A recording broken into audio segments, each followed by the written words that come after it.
Apa? Ke lapangan apa?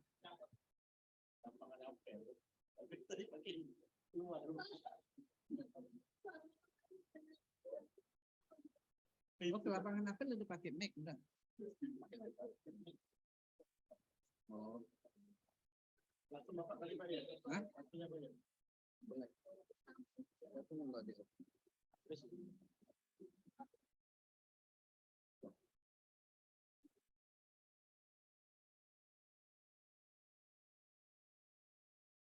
Belum nggak tentu jawaban itu. Kira-kira ya. Ada nggak mau tanya? Nggak tahu kan? Yang penting itu tidak ada pertanyaan dari kita paling sendiri ya. Kan itu. Misalnya gini lah ya, kalau aku udah kepepet tak bisa jawab, karena aku pasti ngelerek ke kanan kan? Nah, mana bisa begitu lah ke kanan, bisa aja. Pak Henry itu. Nah, betul. Udah ya, yuk. Lepas selain lalu mulai tak bisa kayak itu nih, Pak. Hah? Pakai itu, tidak enak, tidak enak kan?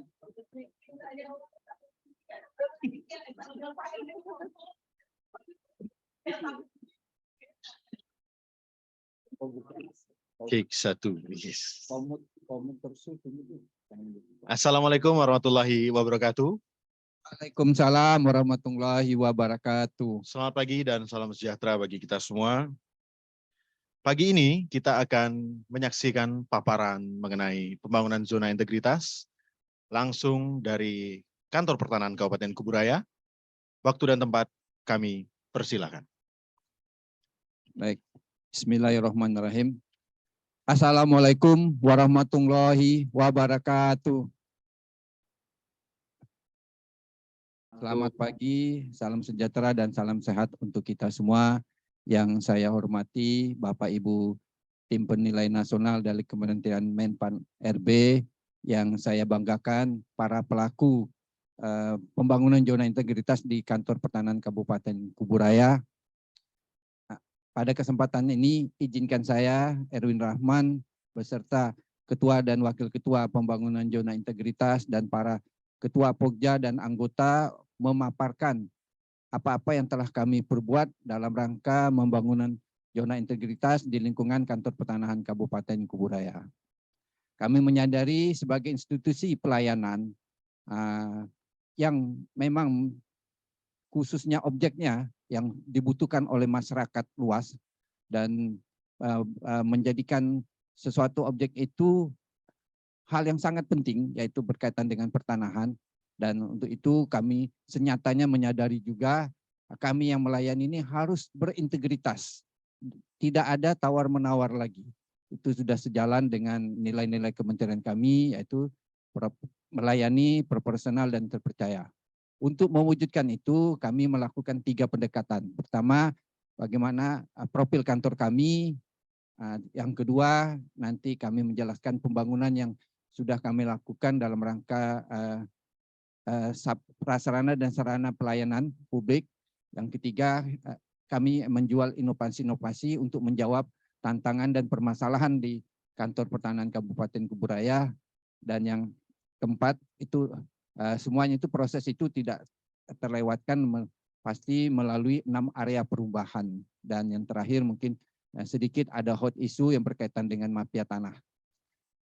Baik, Bapak Ibu TPN, Kantor Pertanahan Kuburaya ini termasuk di wilayah Kabupaten Kuburaya, yaitu salah satu dari 14 kantor, dari 14 kabupaten kota yang ada di Provinsi Kalimantan Barat, yang mana luasnya lebih kurang 840.000 hektar, bisa dipersamakan dengan 12 kali luas kota Jakarta, yang mana kami melayani dalam 1 tahun itu lebih kurang ada 40.000 berkas, dan tunggakan kami sampai akhir bulan Juli ini ada 657 kalau kita presentasikan 1,2% dari jumlah layanan kami.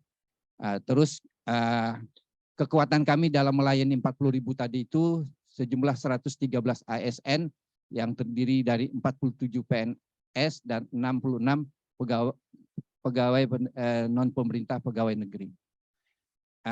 Selanjutnya kami juga dibekali oleh data pertanahan, yang mana data pertanahan itu ada sekitar 428.000 bidang yang sudah sertifikat, tapi yang menjadi masalah bagi kami ada 124.000 dari 424.000 itu yang belum terpetakan atau belum terlandingkan. Itu merupakan tantangan bagi kami, bagaimana kami membuat yang 124.000 itu bisa menjadi 100% data siap elektronik. Selanjutnya kami juga bertransformasi berkaitan dengan pelayanan. Dari tahun 2019 kami sudah bertransformasi. Yang paling krusial sekali tahun 2021 dan 2022 kami membangun mindset dengan cara merenovasi prasarana dan prasarana dengan penyempurnaan alur kerja. Kami membangun renovasi, loket, renovasi ruang kerja bertema, mendirikan koperasi, menyediakan ruang bersama. Itu merupakan langkah-langkah yang kami lakukan untuk membangun zona integritas. Dan tentulah tahun 2025 kami berharap layanan kami itu nanti semua tersistem. Dan juga membangun zona integritas ini tak lepas dari timeline kami, di mana tahun 2019 kami sudah memulai pembangunan zona integritas. Tapi tahun 2020 kami kurang beruntung. Tahun 2021 kami membangun secara masif dan kami berharap tahun 2022 kami mendapat WBK dan tahun 2023 kami bisa mereplikasi dan menjadikan studi tiru untuk semua kantor-kantor pertanahan di Kalimantan Barat. Dan mimpi kami yang paling akhir tentulah kami bisa mendapatkan WBBM tahun 2024. Selanjutnya juga tentulah apa yang telah kami perbuat tadi itu tentulah ada before dan after. Kalau kita lihat di slide yang di atas itu before dan di bawah itu after. Kami sangat menjaga sekali bagaimana loket pelayanan kami itu bisa membuat suasana nyaman, membuat suasana masyarakat yang menjadi pengguna kami itu bisa menikmatinya. Untuk itu kami sangat detail membuat layanan loket itu sampai ke WC-nya, sampai ke ruang tunggunya kami renovasi supaya paling tidak masyarakat pelayanan di Kabupaten Kuburaya itu bisa menikmati loket kami dengan baik. Selanjutnya juga tak cukup hanya pembangunan loket, kami juga membangun atau meng-create inovasi-inovasi yang mana inovasi ini sebagai jawaban atas permasalahan-permasalahan yang ada di kantor pertahanan Kabupaten Kuburaya. Inovasi pertama yang kami kenalkan yaitu LIGAT, Layanan Informasi Gerak Cepat Pertanahan. Ini inovasi menjawab yang tadi 124.000 bidang kami yang belum terlandingkan, terpetakan. Kalau kita bicara layanan, tentu yang dilandingkan itu apabila sudah 100% terlandingkan itu tidak masalah. Makanya kami menciptakan LIGAT ini seperti yang Bapak Ibu lihat sendiri, terscanding atau terdegradasi layanan itu saat sebelum LIGAT sampai 60 tahun tuh kita masih sekitar 5.300 dalam 1 tahun. Setelah adanya LIGAT hanya dalam waktu 1 tahun itu kita bisa 35.000. Ada 7 kali pelompatan untuk menjadikan LIGAT itu menjadikan kita bisa memvalidasi. Selanjutnya inovasi yang tak kalah penting juga yaitu koperasi.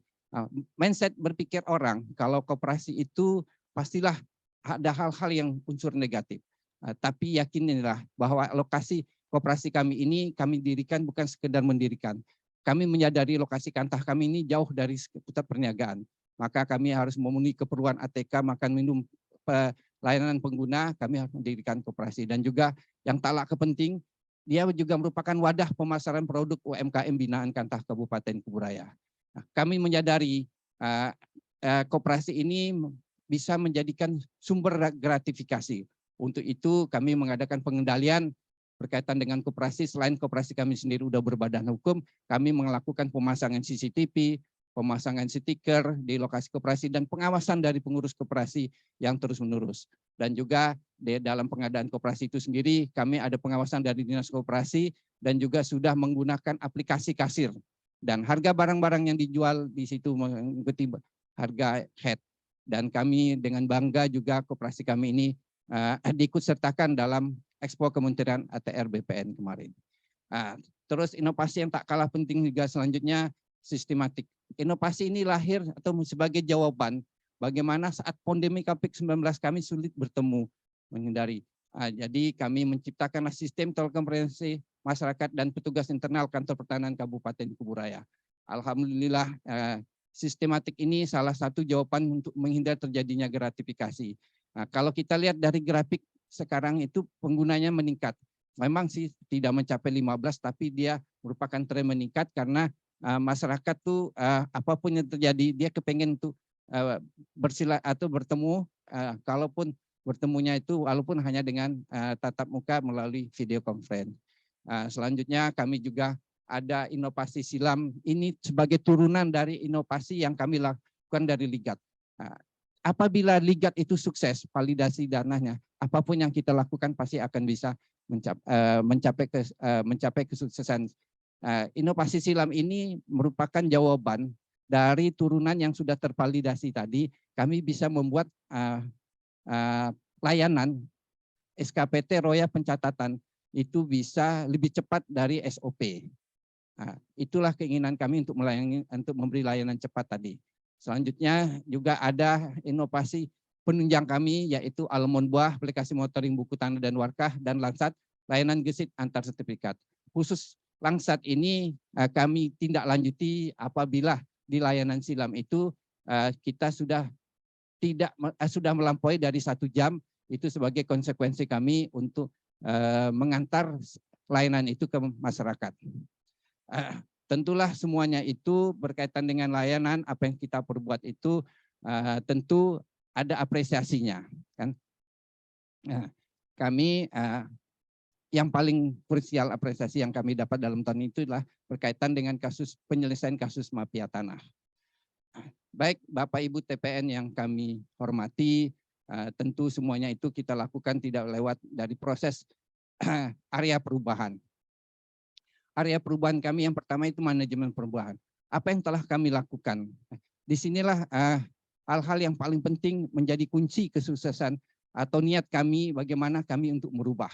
Sesuai dengan standar, kami melakukan pembentukan tim sampai terakhir semua dari pembentukan tim bagaimana merubah pola pikir dan budaya kerja itu kita sampai terakhir kita ada rapat dan monitoring dan evaluasi. Terus selanjutnya juga yang tak kalah penting tentulah untuk merubah semuanya tadi itu perubahan pola pikir dan budaya itu yang paling krusial.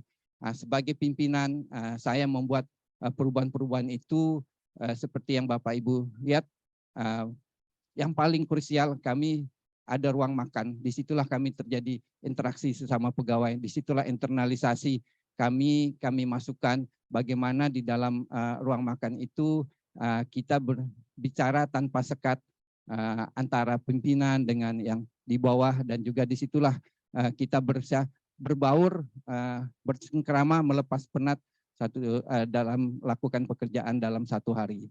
Dan juga yang kalah penting juga tentulah siraman rohani yang kita rutin jalani seminggu 2 kali. Dan sebagai komitmen saya sebagai pimpinan, kami juga menjalin hubungan sinergi dan harmonis dengan para aparat penegak hukum, baik itu ombudsman maupun kejaksaan maupun kepolisian dalam turut mengawal pembangunan zona integritas. Terus yang paling pentingan di kondisi ini tentulah juga ada agen perubahan. Ada 4 agen perubahan yang tadi saya sudah jelaskan di depan, inovasi-inovasinya dari Bu Nur Fajr ya sampai dengan Pak Johan Kaidi. Mereka inilah yang menjadi pelopor bagaimana perubahan-perubahan terjadi di Kantor Pertanahan Kabupaten Kuburaya. Terus kita masuk kepada penataan tata laksana, yaitu penataan yang kedua. Tentulah penataan laksana ini kita berharap semua pekerjaan bisa sesuai dengan standar operasional prosedur. Kami mencoba itu dari SOP yang ada, kita memberanikan diri dengan inovasi silam tadi. Ada 3 kegiatan, itu SKPT, Roya, dan pencatatan IPPT yang SOP-nya itu memakan beberapa hari, kita tindak lanjuti dengan inovasi silam itu hanya 1 jam. Dan kami bukan hanya sekedar bicara, silam ini royanya sudah kita inventarisasi untuk bisa sampai 1 jam, itu sejumlah 14.327 hasil impan kami Roya yang belum, Roya yang sudah yang manual menjadi validasi. Itulah yang menyebabkan kami bisa menindaklanjuti semua proses itu bisa di bawah 1 jam. Nah, selanjutnya juga tentulah semua apa yang kita kerjakan itu kita kerja itu sesuai dengan teknologi informasi, baik kan ada aplikasi-aplikasi yang telah dikeluarkan baik itu dari Kementerian Keuangan maupun dari Kementerian kami ATR BPN yang kita tindak lanjuti, yang kita gunakan untuk menunjang pekerjaan-pekerjaan kita. Terus selanjutnya juga keterbukaan informasi publik. Kami menyadari kantor Kabupaten Kuburaya ini penyangga Kota Pontianak, yang mana segmennya ada yang kabupaten yang memang yang benar-benar kecamatan yang desa, dan ada juga yang desa rasa kota. Makanya keterbukaan informasi kami, kanal-kanalnya kami sesuaikan tuh untuk kaum milenial. Semua medsos kami aktifkan, baik itu IG-nya, website-nya, dan yang lain. Dan kalau untuk orang-orang tua, kami sediakan brosur-brosur layanan dan juga standar-standar personal pelayanan yang kita tempel di lingkungan kantor pertahanan Kabupaten Kuburaya. Bapak Ibu TPN, kita masuki penataan sistem manajemen SDM itu area yang ketiga. Apa yang kami lakukan di sini, tentu kalau SDM-nya profesional, tentulah kualitas pelayanan kita akan menjadi lebih baik. Apa yang kita buat? Kita mengadakan reward dan punishment. Kan? Reward kami lakukan 6 bulan sekali dengan kriteria 3 hal yang paling penting untuk menunjang pelayanan itu, yaitu petugas loket. Kami mendapatkan rewardnya berdasarkan hasil kuesioner dari pemohon. Kalau petugas ukur, kriterianya kita tunggakan yang paling sedikit, dan petugas teladan itu dari SKP dan dari tim penilai. Selain itu juga kita memutasi para pegawai untuk tujuannya untuk peningkatan optimalisasi kinerja. Hasilnya apa? Meningkatnya nilai EKM. Bisa dilihat dari kuantitas pelayanan kita yang sebelumnya 14.000 bisa meningkat jadi 18.397. Selanjutnya tentulah kita juga pengembangan pegawai. Itu ada hard skill dan soft skill. Hard skill-nya tentu kegiatan-kegiatan yang langsung, sedangkan soft skill itu kegiatan-kegiatan yang lebih ke pembinaan, ke mental dan siraman rohani. Kami bekerja sama dengan Bank Mandiri untuk meningkatkan soft skill tadi. Dari keseluruhan semua itu, semuanya tercover di sistem manajemen kepegawaian dan juga tercover di nilai kami terukur di sasaran kinerja pegawai. Bapak Ibu TPN, selanjutnya kita memasuki penguatan akuntabilitas kinerja. Apa yang didapatkan di sini, peran yang paling penting di sini itu peran pimpinan, di mana pimpinan itu berperan. Kalau kita lihat, saya dari RKKL sampai Bemedah Dipa saya hadir di depan di situ. Dan terakhir tentulah apa yang sudah kita berbuat harus ada monitoring dan evaluasi dari apa yang sudah kita rencanakan. Selanjutnya juga pengelolaan Dipa tadi tentu mendapatkan nilai-nilai. Apa yang kami lakukan, strategi kami untuk menilaikan peningkatan penilaian sakit tadi dari yang 71,86 kita sudah bisa 73,15%. Ya tentulah dari itu kita memetakan target yang dapat kita capai terlebih dahulu. Itu bagian dari strategi kami. Baik, selanjutnya penguatan pengawasan. Ini juga hal yang sangat penting di area penguatan pengawasan itu kaitan dengan pengendalian gratifikasi.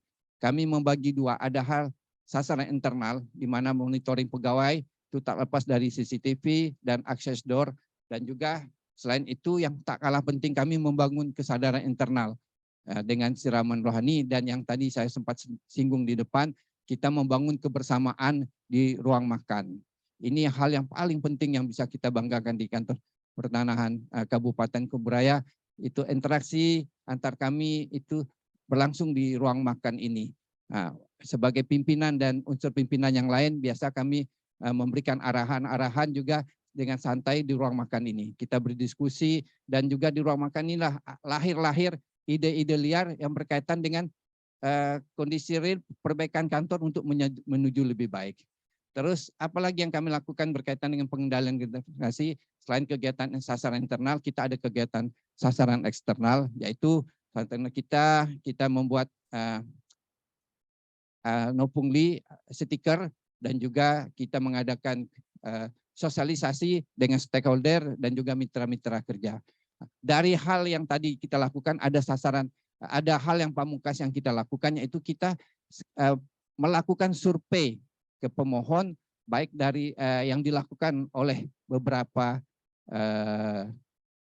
para pejabat eselon 4 dengan menelpon beberapa pemohon secara random.